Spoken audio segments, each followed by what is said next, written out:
세기의 기증이라고 일컫는 삼성 고 이건희 회장의 미술 컬렉션 중에 일부 작품에 대해 한 도슨트가 작품 해설을 담은 책인데요. 이 중에 피카소와 모네에 대한 작품 소개를 읽어드리겠습니다. 그럼 책 속으로 고고싱!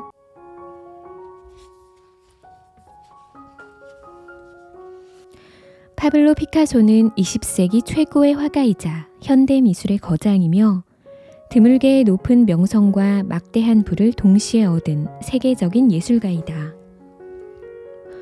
무엇보다 열정적인 예술가였던 그는 새로운 실험 정신과 혁신적인 작품으로 유명하다.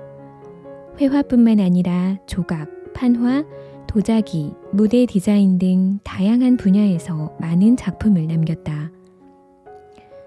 피카소는 도자기 작업에도 진심이었다. 그는 매년 열리는 프랑스 남부 발로리스의 도예 전시회에 방문하곤 했는데 여기에서 만난 마도라 도자기 공방의 수잔 라미와 조르주 라미에게 도자기를 배웠다. 그때가 1946년으로 그의 나이 65살이었다. 무언가 새로운 도전을 하고 싶던 차에 도자기 작업에 깊이 매료된 피카소는 아예 발로리스로 거처를 옮겨 여생의 대부분을 이곳에서 보냈다.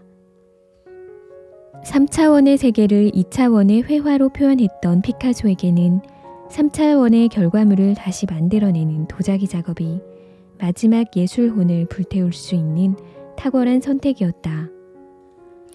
피카소는 마도라 도자기 공방에서 숙련된 도예가들과 협력하여 접시, 꽃병, 주전자와 기타 토기 등을 에나멜과 금속 산화물 등으로 장식하여 제작했다. 또 마도라의 라미 부부와 파트너십을 맺어 도자기 작품을 판매하기 시작했다.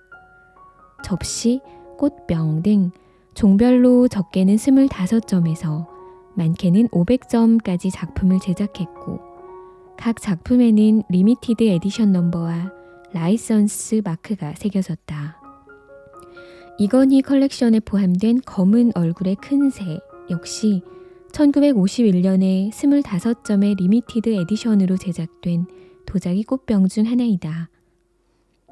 이 도자기 꽃병 작품들은 1952년 마두라 갤러리에서 소장한 이후 꾸준히 거래되었고 2021년 2월 소더비 경매에서의 낙찰 가격은 약 5억 5천만 원이었다. 피카소는 도자기 작업에서도 자신의 색깔을 확실히 보여주었다. 검은 얼굴의 큰 새를 보면 꽃병 주둥이에 눈이 그려져 있다. 양쪽 손잡이는 새의 날개이다. 날개치고는 아주 작고 귀여운 날개이다. 몸통에는 새의 얼굴이 삼각뿔처럼 그려져 있다.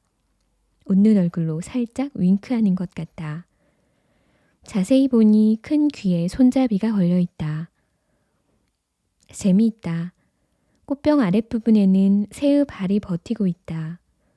상큼한 오렌지색 깃털이 온몸을 감싸고 있다. 갑자기 뒷모습이 궁금해진다. 아, 뒷모습은 진짜 새의 모습에 더 가깝다. 새가 날개를 펴고 당장이라도 날아갈 것만 같다. 이러고 보니 옆모습도 궁금하다.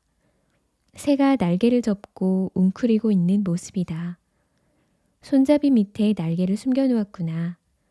옆에서 보아도 영락없는 새의 모습이다. 이렇게 도자기를 돌려가며 전체 모습을 살펴보니 정말 3차원의 그림을 보는 듯하다. 이런 3차원의 그림을 그리면서 피카소는 얼마나 희열을 느꼈을까? 늦은 나이에 새로운 예술 세계에 도전한 그의 실험 정신에 새삼 감탄하게 된다. 파블로 피카소는 한국에서 매우 유명한 화가지만 막상 그의 작품 중에 한국과 관련이 있는 그림이 있다는 사실을 아는 이는 그리 많지 않은 것 같다. 피카소의 작품 중 한국에서의 학살은 1950년 우리나라에서 벌어진 6.25 전쟁의 참상을 그린 그림이다. 그런데 한국에 직접 와본 적도 없는 피카소가 이 작품을 그렸던 이유는 무엇일까? 2차 세계대전이 한창이던 1944년 피카소는 독일의 반대편에 서기 위해 프랑스 공산당에 입당하고 자기 목소리를 낸다. 프랑스 공산당은 피카소에게 아시아의 작은 나라에서 벌어진 전쟁의 참상을 그림으로 그려달라는 부탁을 한다.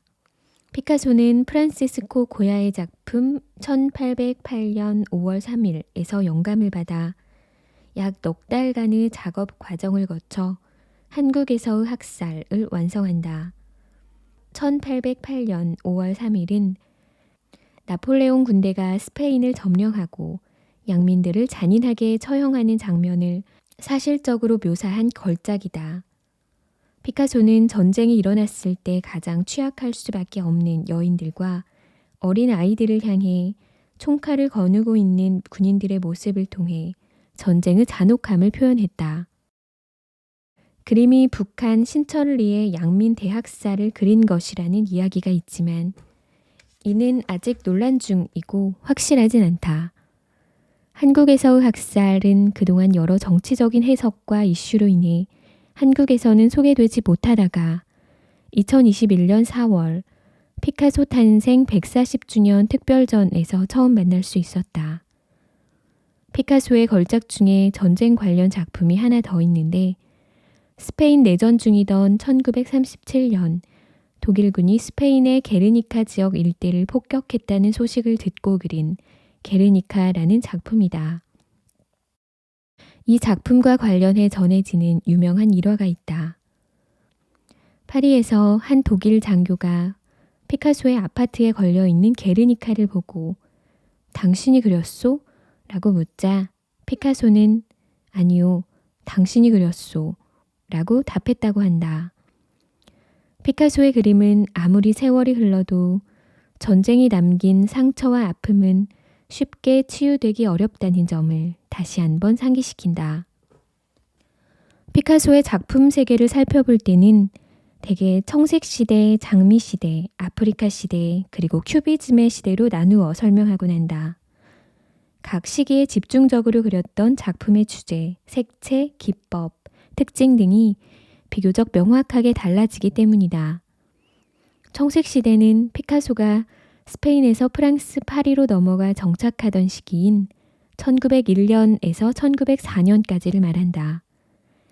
이 기간에 피카소는 가장 친한 친구였던 카를로스 카사헤마스의 자살로 심한 우울증에 시달리고 경제적으로도 어려움을 겪는데 그러면서 작품들마저 우울하고 어두운 색조를 띠게 된다. 이때 그려진 그림들 대부분이 청색 계열의 색채로 그려져 청색시대라고 부른다. 장미시대는 피카소가 파리에서 페르낭드 올리비에를 만나 사랑에 빠지고 그림이 하나둘 팔리기 시작하면서 경제적으로도 여유가 생기기 시작한 1904년에서 1906년까지의 기간을 말한다. 이 기간에 그린 작품들은 빨강, 주황, 핑크 등 장미꽃과 같은 밝은 계열의 색채가 주를 이루기 때문에 장미시대라고 부른다.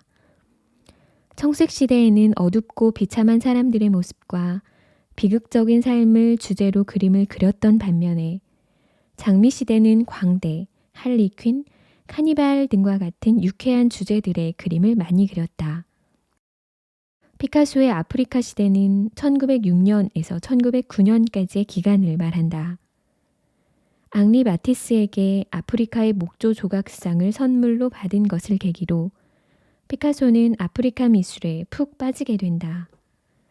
이때부터 피카소의 작품에는 아프리카 조각과 전통 가면, 고대 이집트 예술, 이베리아 조각 등이 소재로 많이 등장한다.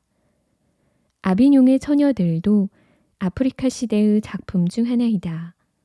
여인들의 몸은 조각상처럼 입체적으로 표현되었고 오른쪽 두 여인은 아프리카 가면을 쓴 듯한 얼굴을 하고 있다.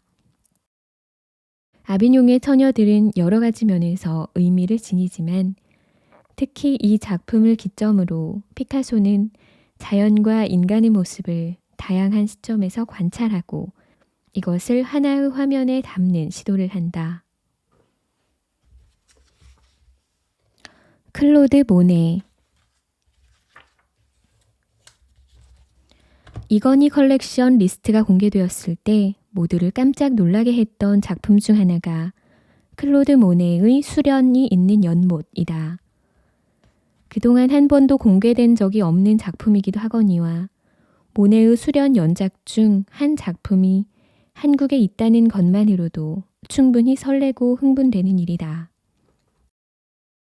인상주의 거장 클로드 모네는 1890년에 지베르니 정원이 딸린 저택을 사들인다.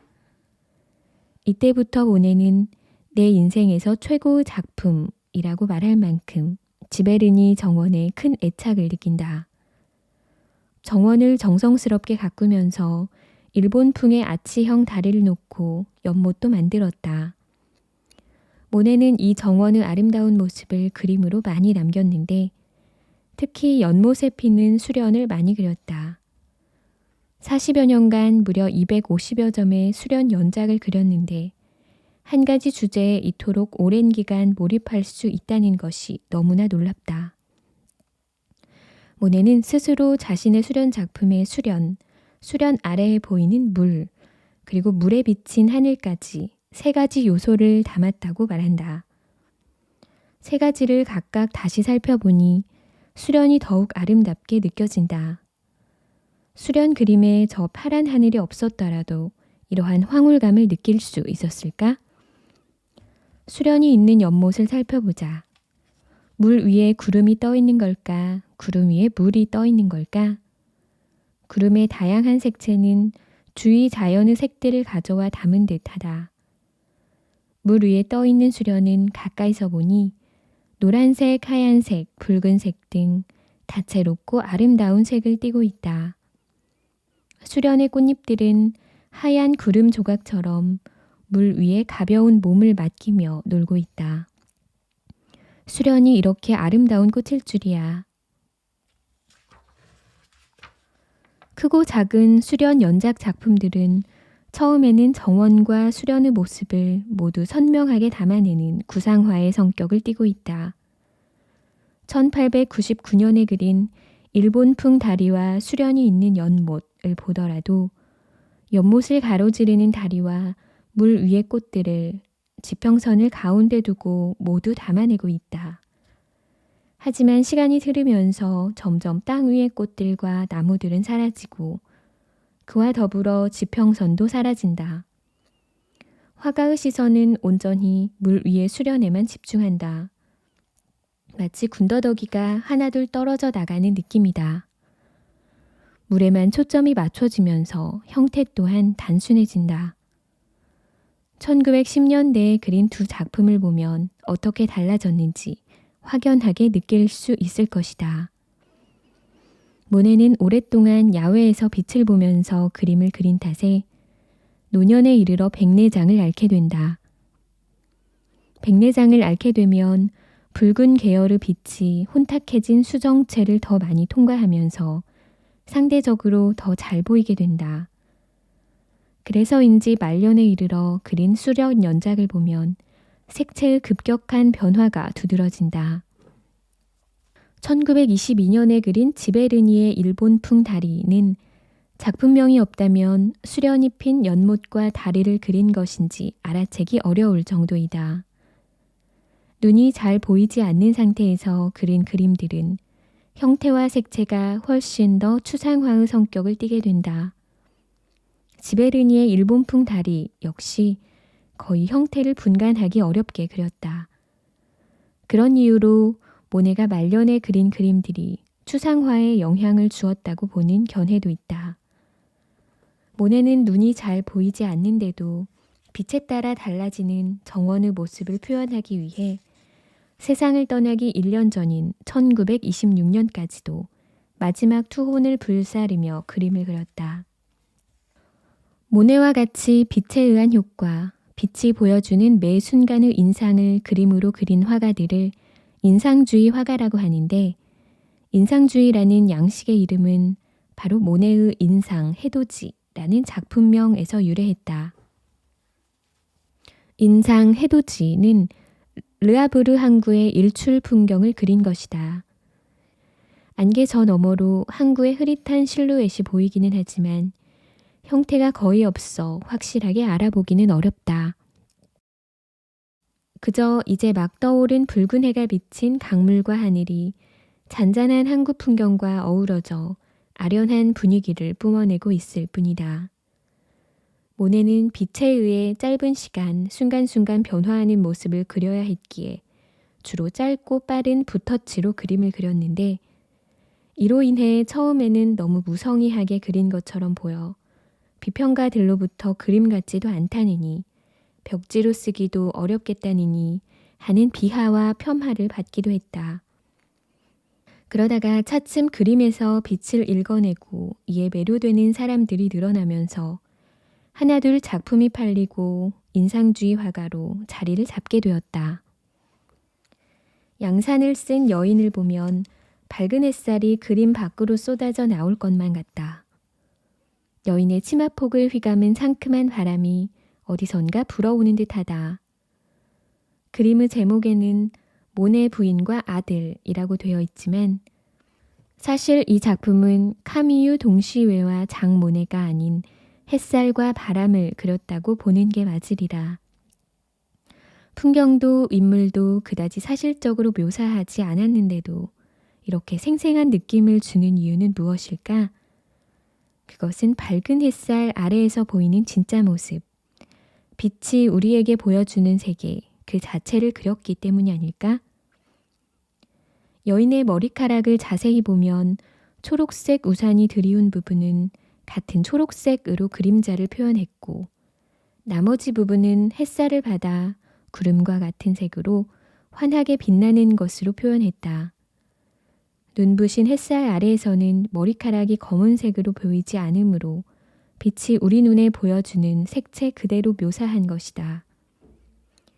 여인의 옷도 움직임에 따라 자연스럽게 주름이 잡히면서 햇살이 닿는 부분과 닿지 않는 부분이 생기는데 그러한 빛과 그림자 역시 푸른색으로 표현함으로써 실제로 햇빛을 받아 반짝이는 것처럼 묘사했다.